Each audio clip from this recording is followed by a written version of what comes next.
बिस्मिल्लाहिर्रहमानिर्रहीम। अस्सलाम वालेकुम। उम्मीद है आप सब लोग ठीक होंगे जी। तो क्लास 9 हमारे पास है, क्लास 9 की फ़िज़िक्स, और ये बहुत ही जो है ना इस चैप्टर के लिए जो कि है हमारे पास चैप्टर नंबर 6 है, which is work and energy. इसकी काफ़ी रिक्वेस्ट आ रही थी कि इसका लास्ट पार्ट जो है वो रह गया हुआ था, ठीक है, तो वो अपलोड कर दें। तो ये काफ़ी रिक्वेस्ट आ रही थी इसकी, तो मैंने कहा चलें आज जो है वो इसकी वीडियो बना ही देते हैं, ठीक है जी। इससे पहले कि हम आज का लेक्चर जो है वो स्टार्ट करें, ठीक है, तो आपसे रिक्वेस्ट है कि अगर आप हमारे चैनल पर नए हैं तो चैनल को सब्सक्राइब कर लें। वीडियो अच्छी लगती है तो वीडियो को लाइक ज़रूर किया करें और अपने फ्रेंड्स के साथ भी शेयर किया करें ताकि उनकी भी हेल्प हो सके, ठीक है जी। और सबसे पहले हमारे पास आ जाता है पेज नंबर 133 पे। हम लोग जो है वो देख रहे थे मैस एनर्जी इक्वेशन, ठीक है। अभी मैस एनर्जी इक्वेशन है, अगर ये लॉन्ग में आए, पहले मैं आपको बताऊंगी लॉन्ग में कैसे आएगा, और लॉन्ग में आएगा तो कितना करना है, शॉर्ट में आएगा तो कितना करना है।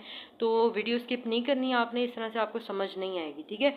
तो अगर ये लॉन्ग में आएगा तो इस तरह से आएगा कि write and explain mass energy equation. जब आपको आ जाए कि एक्सप्लेन भी करें, देन ये अगर इस तरह से आएगा तो ये लॉन्ग क्वेश्चन की फॉर्म में आएगा, ठीक है। अगर एक्सप्लेन के साथ आए तो ये अगर आपको एक्सप्लेन की शक्ल में आता है तो आपने क्या करना है, आइंस्टाइन से लेकर तो इसको यहाँ तक एनर्जी तक आप याद करेंगे, ठीक है। इसके बाद आपने यहाँ पे एग्जाम्पल की हेडिंग देकर यहाँ से शुरू करना है और यहाँ तक एग्जाम्पल की आप एग्जाम्पल के साथ लिख सकते हैं।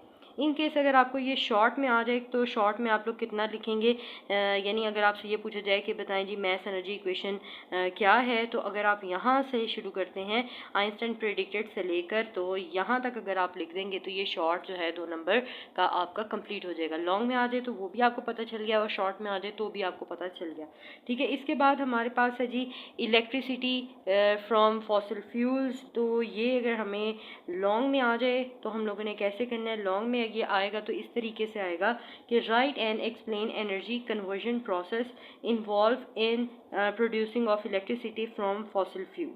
तो आप इसको याद करेंगे यहाँ से लेकर यहाँ तक, ठीक है। उसके बाद जो है यहाँ पे लिखा हुआ है various energy conversion process involve in producing electricity from coal or describe in the block diagram. तो ये हमारे पास जो है ना ये इसकी एग्जांपल है। यहाँ से ये आप देख रहे हैं ये सारे बॉक्सेस जो हैं ये आपने सारा बताना है, ठीक है। ये इसकी एग्जांपल है, तो ये लॉन्ग क्वेश्चन में आ सकता है, ठीक है जी।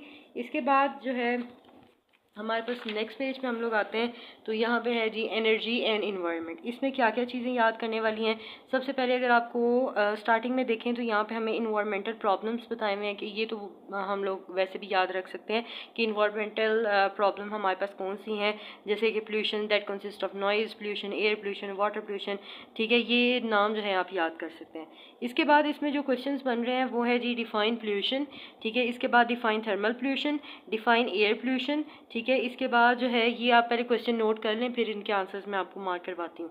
What efforts are made by the government to save environment from pollution, ठीक है जी। इसके बाद हमारे पास है how individual communities can save their environment from pollution. ये हमारे पास तकरीबन कितने क्वेश्चन बन रहे हैं, 5 क्वेश्चन इस के अंदर बन रहे हैं जो कि शॉर्ट क्वेश्चन है, ठीक है। तो शॉर्ट क्वेश्चन हमारे पास अगर हम पोल्यूशन डिफाइन पोल्यूशन का आंसर हमें कहाँ से मिलेगा, ये आपको मिलेगा pollution is the change in the quality of environment that can be harmful and unpleasant for living things, ठीक है। ये आपके पास पोल्यूशन की डेफिनेशन हो गई। उसके बाद नेक्स्ट है define thermal pollution. Thermal pollution क्या है ये आपने याद करना है। यहाँ से a temperature rise in the environment that disturb life is called thermal pollution, ठीक है। Thermal pollution upset the balance of life and endangers the survival of many species, ठीक है, यहाँ तक। इसके बाद हमारे पास air pollution, define air pollution. Air pollution की अगर हम बात करते हैं तो एयर पोल्यूशन आप यहाँ से याद करेंगे air pollutants are unwanted and harmful natural processes such as volcanic eruption, forest fire, and dust storms add pollutant to the air. These pollution really build up to the harmful level.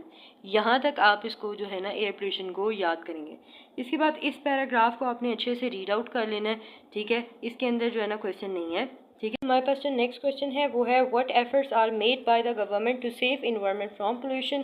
तो इसको आपने याद करना है। यहाँ से in many countries government has pass laws to control air pollution. Some of these laws limit the amount of pollution that power plants, factories and automobiles are allowed to give off, ठीक है। To meet these condition for automobile new car have catalytic converter. These devices convert some polluting gases ठीक है। इसके बाद ये ना इसके अंदर पॉइंट्स बने हुए हैं, ठीक है। ये सारे यानी ये पैराग्राफ में कोई कटिंग नहीं है, लेकिन इसके अंदर ना कुछ पॉइंट्स बने हुए हैं, ठीक है। यहाँ से जो पॉइंट्स हैं वो आपके शुरू होंगे यहाँ से टू मीट दीज से लेकर यहाँ तक ये पॉइंट्स बना के आप लिख लेंगे, ठीक है। इस पैराग्राफ में कोई कटिंग नहीं है। उसके बाद है how individual communities can save their environment from pollution. तो इसको आपने याद करना है। Individual can help to control air pollution simply by reducing the use of car and other machines that burn fuel, sharing ride and using public transportation are the ways to reduce the number of automobile in use, ठीक है। यहाँ तक जो है आप करेंगे, ठीक है। इसके बाद यहाँ पे ये क्वेश्चन के अंदर भी आप ना ये क्वेश्चन के अंदर से भी आप थोड़ा सा हिस्सा ऐड कर लेंगे।